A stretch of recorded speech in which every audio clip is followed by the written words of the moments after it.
ಸಾವಿನ ಓಟ ಎಪಿಸೋಡ್ 19 ಸಮಯ ರಾತ್ರಿ 9 ಗಂಟೆಯಾಗಿತ್ತು. 2 ರೂಮಿನಲ್ಲಿದ್ದ ಎಲ್ಲರೂ ಇಂದು ಒಟ್ಟಿಗೆ ಒಂದೇ ರೂಮಿನಲ್ಲಿ ಉಳಿಯುವುದು ಎಂದು ತೀರ್ಮಾನಿಸಿದರು. ಅಲ್ಲದೆ 4 ಜನರು ಮಲಗುವುದು ಹಾಗೂ ಒಬ್ಬರು ಎಚ್ಚರದಿಂದಿರುವುದು ಎಂದು ತೀರ್ಮಾನಿಸಲಾಯಿತು. ಪ್ರತಿ 2 ಗಂಟೆಗೊಮ್ಮೆ ಒಬ್ಬೊಬ್ಬರೂ ಎಚ್ಚರದಿಂದಿರುವುದು ಎಂದು ಯೋಚಿಸಿದರು. ಇದರಂತೆಯೇ ಮಲಗಿದ್ದರು. ರಾತ್ರಿ 12ರ ಸಮಯಕ್ಕೆ ಎಲ್ಲರೂ ಮಲಗಿದ್ದ ಜಾಗಕ್ಕೆ ಸರಿಯಾಗಿ ಮೇಲಿನಿಂದ 2 ಪ್ಯಾನ್ಗಳು ಕೆಳಗೆ ಬಿದ್ದವು. ಪ್ಯಾನ್ಗಳು ತಿರುಗುತ್ತಿದ್ದುದರಿಂದ ಮಲಗಿದ್ದವರ ಮೇಲೆ ಬೀಳದೆ ಕೊಠಡಿಯ ಒಂದೊಂದು ಮೂಲೆಯಲ್ಲಿ ಬಿದ್ದವು. ಇಲ್ಲದಿದ್ದರೆ ಆ ಕ್ಷಣವೇ ಮಲಗಿದ್ದವರಲ್ಲಿ ಇಬ್ಬರಾದರೂ ಇಹಲೋಕದ ಯಾತ್ರೆಯನ್ನು ಮುಗಿಸಿ ತೆರಳಬೇಕಾಗಿತ್ತು. ಈ ಶಬ್ದದಿಂದ ಎಚ್ಚರಗೊಂಡ ಎಲ್ಲರೂ ಒಂದು ಕ್ಷಣ ತಮ್ಮ ಪ್ರಾಣವೇ ಹೋಯಿತೇನೋ ಎಂದು ನಡುಗುತ್ತಿದ್ದರು. ಅದರಲ್ಲೂ ಸಿಂಚನ ಭಯದಿಂದ ಬೆವರತೊಡಗಿದಳು. ಅದಕ್ಕಾಗಿ ತಾನು ಮುಖ ತೊಳೆದು ಬರುವುದಾಗಿ ಸ್ನಾನದ ಮನೆಗೆ ತೆರಳಿದಳು. ಒಳಗೆ ಮುಖವನ್ನು ತೊಳೆಯುತ್ತಿದ್ದರೆ ಎದುರುಗಡೆ ಇದ್ದ ಗೋಡೆಯ ಮೇಲೆ ಬಲಗೈ ಹಸ್ತದ ಚಿಹ್ನೆ ಇದ್ದು ಅದರಲ್ಲಿ ರಕ್ತ ಸುರಿಯುತ್ತಿತ್ತು. ಅದನ್ನು ನೋಡುತ್ತಿದ್ದಂತೆ ಜೋರಾಗಿ ಕೂಗಿಕೊಂಡಳು. ಎಲ್ಲರಿಗೂ ಒಂದು ಕ್ಷಣ ಗಾಬರಿಯಾಯಿತು. ಬಾಗಿಲು ಮುಚ್ಚಿದ್ದರಿಂದ ಒಳಗೆ ಹೋಗಲು ಆಗುತ್ತಿರಲಿಲ್ಲ.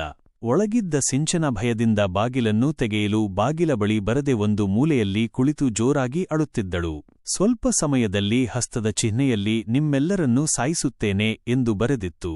ಇದಾದ ಮೇಲೆ ಸ್ನೇಹ, ಉದಯ್, ಪ್ರಜ್ವಲ್, ಸಾಗರ್ ಮತ್ತು ಸಿಂಚನಾಳ ಭಾವಚಿತ್ರಗಳು ಮೂಡಿಬರುತ್ತಿದ್ದವು. ಕೊನೆಯಲ್ಲಿ ದೆಹಲಿಯಲ್ಲಿ ನೋಡಿದ್ದ ಹೆಣ್ಣಿನ ಚಿತ್ರ ಮೂಡಿಬಂದಿತು. ಇದನ್ನು ನೋಡುತ್ತಿದ್ದಂತೆ ಸಿಂಚನ ಮೂರ್ಛೆ ಹೋದಳು. ತುಂಬಾ ಸಮಯವಾಗಿದ್ದರಿಂದ ಸಾಗರ್ ಮತ್ತು ಉದಯ್ ಸ್ನಾನದ ಕೊಠಡಿಯ ಬಾಗಿಲನ್ನು ಹೊಡೆದು ಒಳನುಗ್ಗಿದರು. ಅಲ್ಲಿ ರೂಮಿನ ತುಂಬಾ ಕಪ್ಪು ಬಣ್ಣದ ರಕ್ತ ಸುರಿದಿತ್ತು. ಎಲ್ಲರಿಗೂ ತುಂಬಾ ಭಯವಾಯಿತು. ನಂತರ ಎಲ್ಲರೂ ಸಿಂಚನಾಳ ಕೈಕಾಲುಗಳನ್ನು ಹಿಡಿದು ಹೊರಗೆ ತೆಗೆದುಕೊಂಡು ಬಂದರು. ಅವಳ ಮುಖಕ್ಕೆ ನೀರನ್ನೂ ಎರಚಿದರು. ಇದರಿಂದ ಎಚ್ಚೆತ್ತ ಸಿಂಚನ ಸ್ನೇಹಳನ್ನು ಬಿಗಿದಪ್ಪಿ ಅಳಲು ಪ್ರಾರಂಭಿಸಿದಳು. ಕೊನೆಗೆ ಎಲ್ಲರೂ ಹಿಂತಿರುಗಿ ಹೋಗೋಣ ಎಂದು ಮಾತನಾಡಲಾರಂಭಿಸಿದರು. ಆದರೆ ಇದಕ್ಕೆ ಒಪ್ಪದ ಸಾಗರ್ ತಾವು ಬಂದುದರ ಉದ್ದೇಶವನ್ನೂ ನೆನಪಿಸಿದನು. ಇಂದಲ್ಲ ನಾಳೆ ನಾವು ಸಾಯಲೇಬೇಕು. ಹೀಗೆ ಪ್ರತಿದಿನ ಹೆದರಿ ಸಾಯುವ ಬದಲು ಹೋರಾಡುತ್ತಾ ಸಾಯೋಣ. ಒಂದು ವೇಳೆ ದೇಶದ ಗಡಿಭಾಗದಲ್ಲಿರುವ ನಮ್ಮ ಸೈನಿಕರು ಜೀವಭಯದಿಂದ ಹಿಂದೆ ಸರಿದಿದ್ದರೆ ಇಂದು ನಾವೆಲ್ಲರೂ ನೆಮ್ಮದಿಯಿಂದ ಬದುಕಲಾಗುತ್ತಿತ್ತೆ. ಒಂದು ರೀತಿಯಲ್ಲಿ ನಾವೆಲ್ಲರೂ ಸೈನಿಕರೇ ಆಗಿದ್ದೀವಿ. ನಮಗೆ ಶಿಕ್ಷಣವನ್ನು ನೀಡಿದ್ದ ಕಾಲೇಜಿಗೆ ಕೆಟ್ಟ ಹೆಸರು ಬರಲು ನಾವು ಬಿಡಬಾರದು. ಇದಕ್ಕಾಗಿ ನಮ್ಮ ಪ್ರಾಣ ಹೋದರೂ ಸರಿಯೇ. ನಾನಂತೂ ಪ್ರಾಣದ ಆಸೆ ಬಿಟ್ಟು ಹೋರಾಡುತ್ತೇನೆ. ನೀವೆಲ್ಲರೂ ನನ್ನಂತೆ ಯೋಚಿಸುವವರಾಗಿದ್ದೀರಿ. ಈಗ ಹೇಳಿ, ಹಿಂದೆ ಸರಿಯುತ್ತೀರಾ? ಇಲ್ಲ ನನ್ನೊಡನೆ ಹೋರಾಡಲು ಮುಂದಾಗುವಿರಾ ಎಂದು ಕೇಳುತ್ತಾನೆ. ಇದಕ್ಕೆ ಎಲ್ಲರೂ ಒಪ್ಪಿಗೆ ನೀಡಿದರು.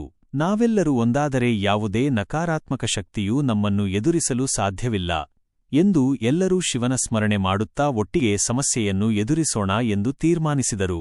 ಒಂದು ಕಡೆ ಶಿವನ ಸ್ಮರಣೆ ನಡೆಯುತ್ತಿದ್ದರೆ ಮತ್ತೊಂದೆಡೆ ಕೊಠಡಿಯ ಕಿಟಕಿ ಬಾಗಿಲುಗಳು ದಡಬಡ ಎಂದು ಬಡಿದಾಡುತ್ತಿದ್ದವು. ಈ ಶಬ್ದ ಜೋರಾಗುತ್ತಿದ್ದಂತೆ ಎಲ್ಲರೂ ಜೋರಾಗಿ ಓಂ ನಮಃ ಶಿವಾಯ ಎಂಬ ಷಡಕ್ಷರಿ ಮಂತ್ರವನ್ನು ಜಪಿಸುತ್ತಿದ್ದರು.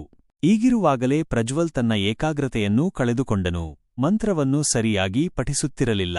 ಇದನ್ನು ಗಮನಿಸಿದ ನಕಾರಾತ್ಮಕ ಶಕ್ತಿಯು ಒಮ್ಮೆಲೆ ಪ್ರಜ್ವಲನನ್ನೂ ಆವರಿಸಿಕೊಂಡಿತು. ಅವನ ಮುಖದ ತುಂಬೆಲ್ಲಾ ಕೋಪ ಆವರಿಸಿತು. ಕಣ್ಣುಗಳು ಕೆಂಪಾದವು. ಭೂಮಿಯು ನಡುಗುತ್ತಿತ್ತು. ಪ್ರಜ್ವಲ್ನನ್ನು ನಕಾರಾತ್ಮಕ ಶಕ್ತಿಯು ಒಂದು ಮೂಲೆಯಿಂದ ಮತ್ತೊಂದು ಮೂಲೆಗೆ ಫುಟ್ಬಾಲ್ ರೀತಿಯಲ್ಲಿ ಎಸೆಯುತ್ತಿತ್ತು. ಇನ್ನೇನು ಪ್ರಾಣ ಹೋಗುತ್ತಿದೆಯೋ ಏನೋ ಎನ್ನುವಷ್ಟರಲ್ಲಿ ಸ್ನೇಹದೇವರ ಮುಂದಿದ್ದ ತೀರ್ಥವನ್ನು ಜೋರಾಗಿ ಪ್ರಜ್ವಲ್ನ ಮೇಲೆ ಎಸೆದಳು. ಇದರಿಂದ ನಕಾರಾತ್ಮಕ ಶಕ್ತಿ ಪ್ರಜ್ವಲ್ನನ್ನು ಬಿಟ್ಟು ಹೊರಟು ಹೋಯಿತು. ಬದುಕಿತು ಬಡ ಜೀವ ಎಂದು ಪ್ರಜ್ವಲ್ ನಿಟ್ಟುಸಿರು ಬಿಟ್ಟನು. ಉಳಿದವರು ಈಗ ಹೊರಗೆ ಹೋದರೆ ಅಪಾಯ ಕಟ್ಟಿಟ್ಟ ಬುತ್ತಿ ಎಂದು ತಿಳಿದು ದೇವರ ಮನೆಯಲ್ಲಿ ಕುಳಿತು ದೇವರ ಸ್ಮರಣೆ ಮಾಡಲಾರಂಭಿಸಿದರು.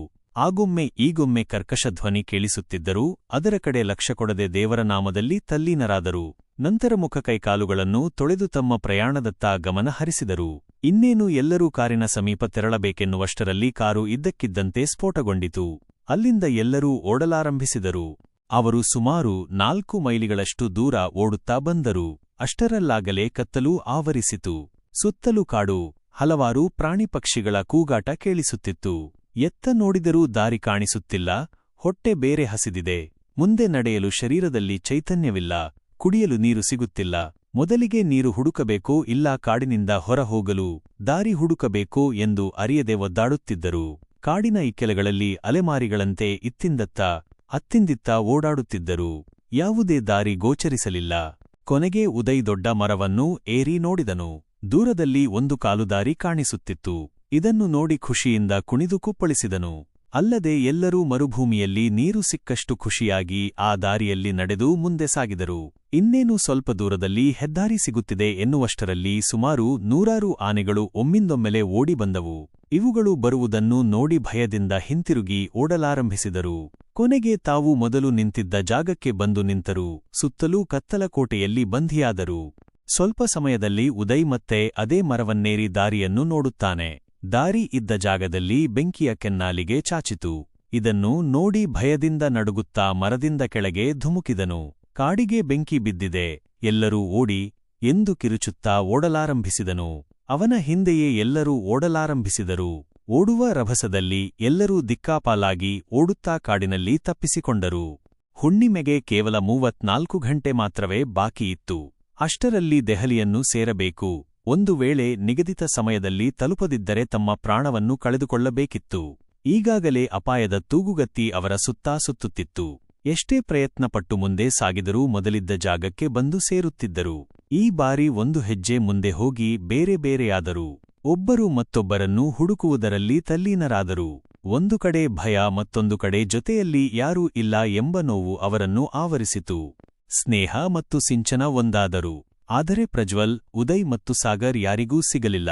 ಅಲ್ಲಲ್ಲಿ ನಾನು ನಿನ್ನ ಬಿಡಲ್ಲ, ನಾನು ನಿನ್ನ ಜೊತೆ ಬರ್ತೀನಿ, ಊಟ ಮಾಡೋಣ ಬನ್ನಿ ಎಂಬ ಮಾತು ಕೇಳಿಸುತ್ತಿತ್ತು. ಜೊತೆಗೆ ಅವರ ಬೆನ್ನಿನ ಮೇಲೆ ಜೋರಾಗಿ ಬಾರಿಸಿದಂತಾಗುತ್ತಿತ್ತು. ಅದರ ನೋವು ಮಾತ್ರ ಅಷ್ಟಿಷ್ಟಲ್ಲ. ಸ್ವಲ್ಪ ಸಮಯದಲ್ಲಿ ಪ್ರಜ್ವಲ್ ಕಾಲನ್ನು ಹಿಡಿದು ಎಳೆದು ಹೊಯ್ದಂತಾಯಿತು. ಸಾಗರ್ನನ್ನು ಯಾರೋ ಹಗ್ಗದಿಂದ ಕಟ್ಟಿದ್ದರು. ಅಷ್ಟರಲ್ಲಾಗಲೇ ಸ್ನೇಹ ಮತ್ತು ಸಿಂಚನ ಅಲ್ಲಿಗೆ ಬಂದು ಅವನನ್ನು ಕಟ್ಟಿದ್ದ ಹಗ್ಗವನ್ನು ಬಿಚ್ಚಿದರು. ಹಾಗೂ ಹೀಗೂ ಎಲ್ಲರೂ ಒಂದು ಕಡೆ ಸೇರಿದರು. ಆದದ್ದಾಗಲಿ ಎಂದು ನಿರ್ಧರಿಸಿ ಒಟ್ಟಿಗೆ ಕೈ ಹಿಡಿದು ಓಡತೊಡಗಿದರು. ಅವರ ಒಗ್ಗಟ್ಟಿನ ಓಟಕ್ಕೆ ನಕಾರಾತ್ಮಕ ಶಕ್ತಿಯ ಪ್ರಯತ್ನ ಸಕಾರಗೊಳ್ಳಲಿಲ್ಲ. ಅಂಜದೆ ಅಳುಕದೆ ಮುಂದೆ ಸಾಗಿದರು.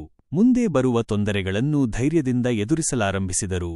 ಇವರ ಒಗ್ಗಟ್ಟಿನ ಬಲಕ್ಕೆ ಬೆಂಡಾದ ನಕಾರಾತ್ಮಕ ಶಕ್ತಿ ತನ್ನ ಸೋಲನ್ನು ಒಪ್ಪಿಕೊಳ್ಳಬೇಕಾಗಿತ್ತು. ಕಾರಣ ಆ 5 ಜನರು ಕಾಡಿನ ಗಡಿಯನ್ನು ದಾಟಿಯಾಗಿತ್ತು. ಅಲ್ಲಿಗೆ ಸಮೀಪದಲ್ಲಿ ಮಹಾಕಾಳಿ ದೇವಾಲಯವು ಇದ್ದುದರಿಂದ ನಕಾರಾತ್ಮಕ ಶಕ್ತಿ ಅವರ ಹಿಂದೆ ಬರಲು ಆಗುತ್ತಿರಲಿಲ್ಲ. ಸ್ವಲ್ಪ ಸಮಯದಲ್ಲಿ ಒಂದು ಮರಳು ತುಂಬಿದ ಲಾರಿ ದೆಹಲಿಯತ್ತ ಸಂಚರಿಸುತ್ತಿತ್ತು. ಅದರಲ್ಲಿ ತಮ್ಮ ಪ್ರಯಾಣವನ್ನೂ ಪ್ರಾರಂಭಿಸಿದರು. ಇನ್ನೂ ಹುಣ್ಣಿಮೆ ಪ್ರಾರಂಭವಾಗಲು ಬೆರಳೆಣಿಕೆಯಷ್ಟು ಸಮಯವಿತ್ತು. ಅಷ್ಟರಲ್ಲಿ ನಿಗದಿಯಂತೆ ದೆಹಲಿ ತಲುಪಿದರು. ನಂತರ ರೆಸಾರ್ಟ್ಗೆ ತೆರಳಿ ಆ ಕೋಣೆಯ ಬಾಗಿಲನ್ನು ತೆರೆದರು. ಬಾಗಿಲಿಗೆ ನೇರವಾಗಿ ಒಂದು ಫೋಟೋ ನೇತಾಡುತ್ತಿತ್ತು. ಆ ಫೋಟೋದಲ್ಲಿ ರಕ್ತ ಸುರಿಯುತ್ತಿತ್ತು. ಅದನ್ನು ನೋಡಿದರೂ ಸ್ನೇಹ ಆ ಫೋಟೋವನ್ನು ತನ್ನ ಕೈಯಲ್ಲಿ ಹಿಡಿದುಕೊಂಡಳು. ಫೋಟೋದ ಹಿಂದುಗಡೆ ಒಂದು ಪತ್ರವಿತ್ತು. ಅದನ್ನು ಬೀಳದಂತೆ ಗಮ್ಮಿನಿಂದ ಕಚ್ಚಿಸಲಾಗಿತ್ತು. ಅದನ್ನು ತೆಗೆದುಕೊಂಡ ಸ್ನೇಹ ನಡುಗುತ್ತಿದ್ದಳು. ಇದನ್ನು ಗಮನಿಸಿದ ಸಿಂಚನ ಪತ್ರವನ್ನು ಓದಲು ಪ್ರಾರಂಭಿಸಿದಳು. ಈ ಪತ್ರದ ಮೂಲಕ ಅತ್ಯಮೂಲ್ಯವಾದ ವಿಷಯವೊಂದು ತಿಳಿದುಬಂದಿತು. ಆ ಪತ್ರದಲ್ಲಿ ಹೀಗಿತ್ತು: